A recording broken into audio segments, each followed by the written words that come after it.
मिनश्शैतानिर्रजीम बिस्मिल्लाहिर्रहमानिर्रहीम। Dear student अस्सलाम वालेकुम। आज हमारा टॉपिक है 9th फिजिक्स चैप्टर नंबर 2।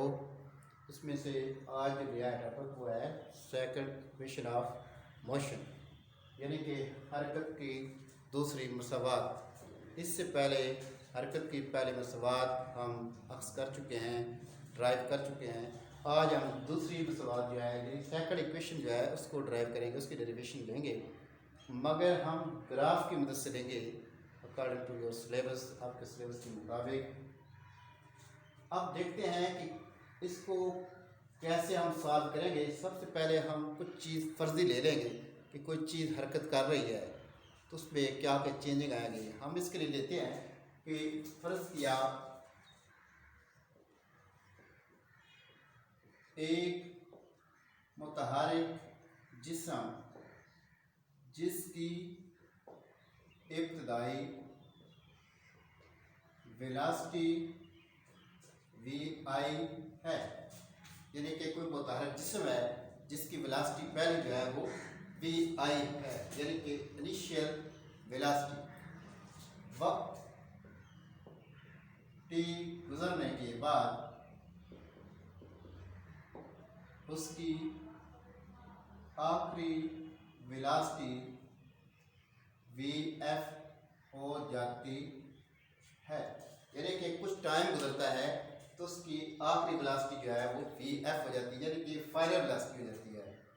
अब देखना यह है क्योंकि पहले इसकी इनिशियल वेलोसिटी थी vi, कुछ टाइम गुजरा है तो उसकी आखिरी वेलोसिटी vf हुई है।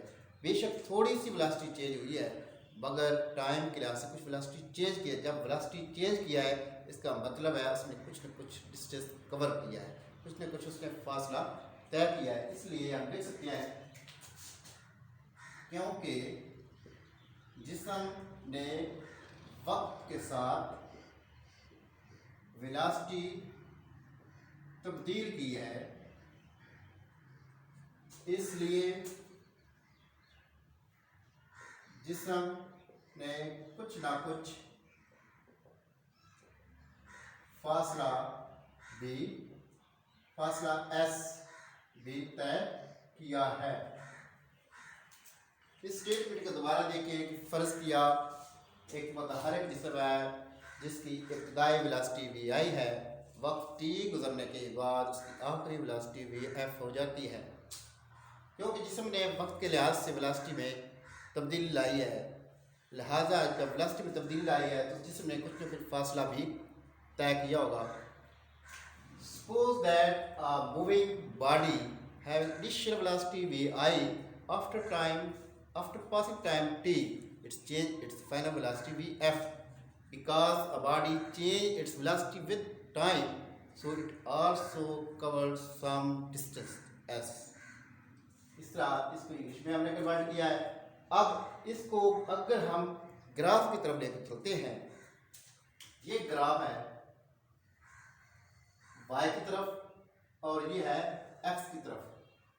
क्योंकि ग्राफ में दो क्वांटिटीज होती है, एक इंडिपेंडेंट और एक dependent. Dependent long y axis लिया जाता है और इंडिपेंडेंट लॉन्ग x।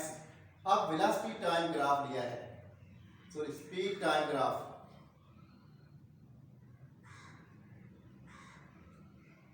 अब यहां पे स्पीड है और यहाँ पे वक्त है, वक्त को t से, स्पीड को v से। अब अगर देखा जाए यहाँ पे दोनों की वैल्यू 0 हो जाती है। हमने लिखा है कि मुतहरिक जिस्म है, कोई जिस्म हरकत में है, पहले ही हरकत में है, तो इसलिए यहाँ से हम 0 से अब उसकी वैल्यू स्टार्ट नहीं कर सकते, क्योंकि उसकी पहली वेलोसिटी vi है, कुछ ना कुछ उसकी पहली वेलोसिटी है। लिहाजा यहाँ से हम ले लेते हैं, यहाँ से इसकी vi सपोज कर लेते हैं, फर्ज करते हैं यहाँ से हम ग्राफ ले रहे हैं। अब टाइम भी गुजर रहा है, वेलोसिटी भी बढ़ रही है, तो ग्राफ यूं ऊपर की तरफ उठता जाएगा और यहाँ पे आकर ये फाइनल वेलोसिटी vf के इक्वल आ जाएगा ग्राफ। अब यहाँ पे इसकी vf है, अगर इसको ग्राफ को परपेंडिकुलर लगाया जाए लॉन्ग एक्स एक्सिस, तो ये नीचे लॉन्ग एक्सिस आ जाएगा, और इसको अगर लॉन्ग y एक्सिस एक परपेंडिकुलर लगाया जाए तो एक पॉइंट नया बनता है। इसका अगर नाम रखा जाए O, इसका नाम A, इसका नाम B, इसका नाम C और इसका नाम D, तो ये ग्राफ तैयार हो जाता है स्पेस टाइम के दरमियान। क्योंकि हमने ये जिक्र किया है कुछ ना कुछ फासला तय किया है, लिहाजा ग्राफ की मदद से अगर देखा जाए तो ग्राफ के ज़रिए जब हम डिस्टेंस को देखें तो ग्राफ के अंडर एरिया जो आ जाता है, जितना ग्राफ के अंदर एरिया आ जाता है वो एरिया डिस्टेंस के इक्वल होता है। इसलिए हम लिख सकते हैं कि फासला बराबर होगा टोटल एरिया के, कहां से कहां तक, एरिया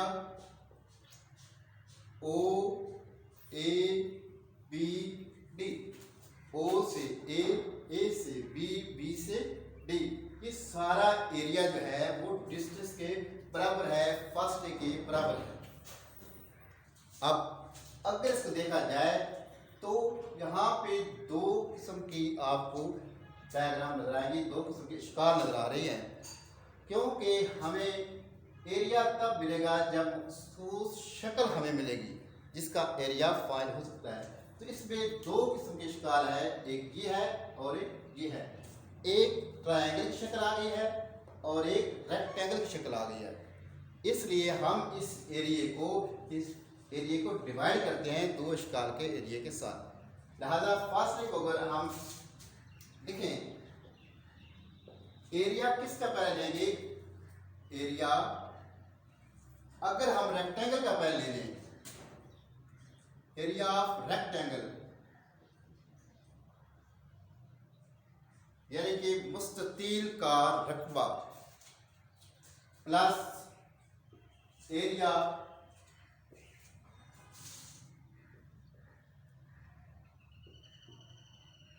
ऑफ ट्रायंगल। एक रेक्टेंगल है एक ट्रायंगल है। अगर इसको दोबारा लिखा जाए, फासले को हम एस से डिनोट करेंगे। एरिया ऑफ रेक्टेंगल, कौन सी रेक्टेंगल है,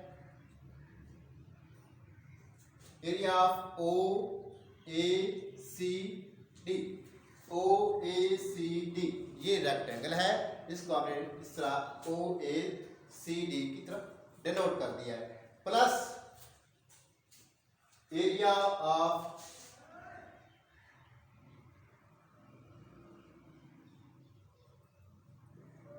ट्रायंगल। ट्रायंगल कौन सी होगी, A B C या A C B, जो भी ले लें, A B C। इस तरह दोनों का एरिया हम निकालेंगे डायग्राम के हवाले से। अगर area of O A C D यानी कि रेक्टेंगल का एरिया लिया जाए तो इसका फार्मूला होता है length multiply breadth, S length multiply breadth plus area of A B C यानी कि रेक्टेंगल या ये ट्रायंगल है, तो ट्रायंगल का एरिया निकालने का फार्मूला होता है half into length plus breadth, half into length plus breadth.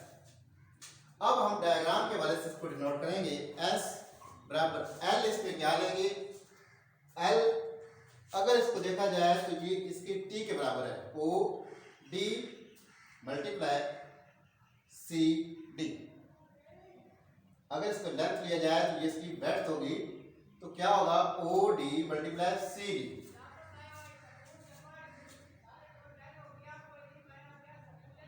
C D O D multiply C D plus 1/2। अब इसकी length B C multiply A C। अब S is equal to O D, O D time को denote कर रहा है तो हम इसकी जगह T लगाएंगे, मल्टीप्लाई C D ये VI को डिनोट कर रहा है, लिहाजा यहाँ पे VI आएगा, प्लस 1/2। अब BC, ये BC किसको डिनोट कर रहा है, अगर यहाँ पे इसको देखा जाए तो ये स्लोप है एरिया की, अगर हम स्लोप को लिया जाए, पहले भी क्वेश्चन 1 में प्रूव किया हुआ है, शॉर्टली प्रूव आप करेंगे। एरिया सॉरी एक्सलेरेशन, ये इसकी स्लोप है, स्लोप निकालनी है तो y बाई एक्स करते हैं। एक्सलेरेशन y में क्या आएगा, ये B C by A C. Acceleration अब बी सी जो है, बी सी ये वी आई से वी एफ है, लिहाजा वेलोसिटी में चेंज है डेल्टा वी। ए सी क्या है, क्योंकि ये टाइम पे इक्वल है टी। अब delta V is equal to A T. अगर ये डेल्टा वी है तो ये ए टी हो सकता है, लिहाजा इस बी सी की जगह पे ए टी यूज किया जाएगा। A T multiply A C और ओ डी पैरेलल है, सेम है, इक्वल है, लिहाजा A C is equal to T. S is equal to multiply करें V I T plus 1/2 A T T scale. S is equal to V I T plus half A T scale. ये हमारी second equation है जो हमने prove की है। ये relation किस किस के दरमियान आती है, ये रिलेशन देती है एस डिस्टेंस या डिस्प्लेसमेंट दे रहे V I initial velocity, A acceleration,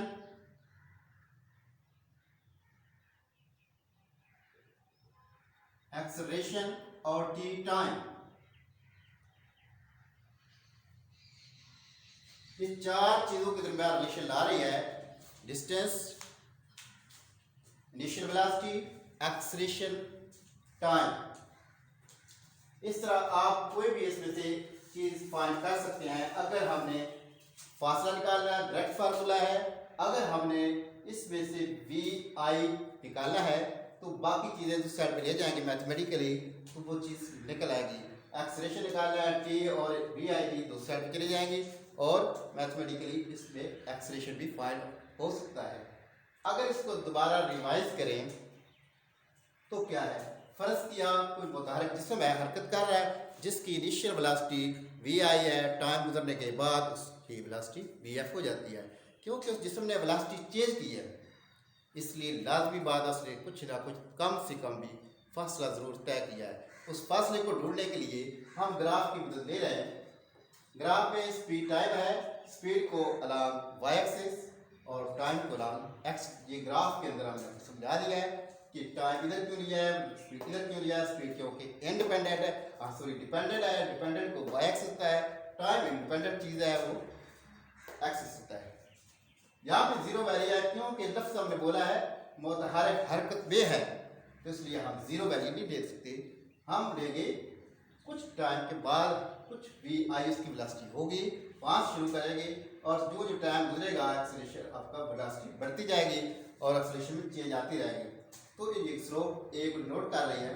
तो इस तरह ओ ए बी सी डी की तरफ जाएं तो एक एरिया बन जाता है, कवर्ड एरिया है, अंडर शेड है इसके ग्राफ के नीचे। इस एरिया को देखा जाए, ये एरिया ग्राफ रिप्रेजेंट करता है फासले के बराबर है। अब ओ ए बी डी जो है इसका एरिया अगर हम निकालें कोई वाज़ेह शक्ल को ले तो इसमें दो वाज़ेह शक्ल हैं, एग्जैक्ट डायग्राम है, एक ट्रायंगल किया है और एक रेक्टेंगल किया है। हम area of rectangle plus area of triangle कर दिया है। फिर हमने एरिया ओ ए सी डी लिखा है डायग्राम के हवाले से, plus area of A B C diagram को देखकर।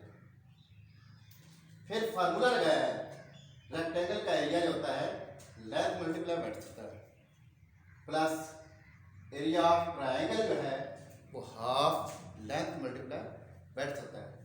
अब एल जो है उस लेंथ की जगह हमने डायग्राम में देखा ओ डी है, ब्रेड्थ की जगह सी डी है, वो हमने लिख दिया, plus half length B C है ट्रायंगल की, BC और ब्रेड्थ इसकी AC है, वो लिख दी। अब OD टाइम को डिनोट कर रहा है, CD VI को डिनोट कर रहा है, हाफ BC हमने यहाँ पे प्रूव किया है। A स्लोप का है, स्लोप हमेशा y/x होती है, y इसका BC है और x इसका AC है। BC जो है ये डिनोट करता है डेल्टा V, क्योंकि यहाँ पे इनिशियल वेलोसिटी थी और यहाँ पे फाइनल हो गया, वेलोसिटी में चेंज आ गई है।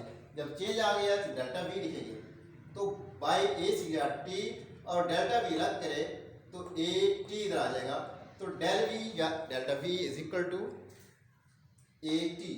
अब यहाँ पे BC जगह पे AT हमने दर्ज किया और AC की जगह पे हमने वही T दर्ज किया, क्योंकि AC पैरेलल टू OD है, लिहाजा यहाँ पे T, फिर VIT मल्टीप्लाई करके VIT हो गया प्लस हाफ, ये तो कांस्टेंट वैल्यू है, A मल्टीप्लाई T का स्केल, लिहाजा ये हमारी इक्वेशन प्रूव हो गई है।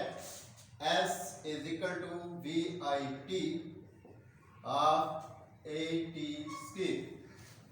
कहीं भी कोई भी ऐसा न्यूमेरिकल जिसमें इनमें से 4 में से 3 वैल्यू मौजूद हो, चौथी वैल्यू आप निकाल सकते हैं। फासला, इनिशियल वेलोसिटी, टाइम, एक्सेलरेशन, इनमें से कोई वैल्यू आप निकाल सकते हैं, बशर्ते कि आपको बाकी की वैल्यू मौजूद हों आपके पास। उम्मीद करते हैं आप इसको क्लियरिफाई कर चुके होंगे। नेक्स्ट आपको थर्ड इक्वेशन प्रूव कराई जाएगी इंशाअल्लाह।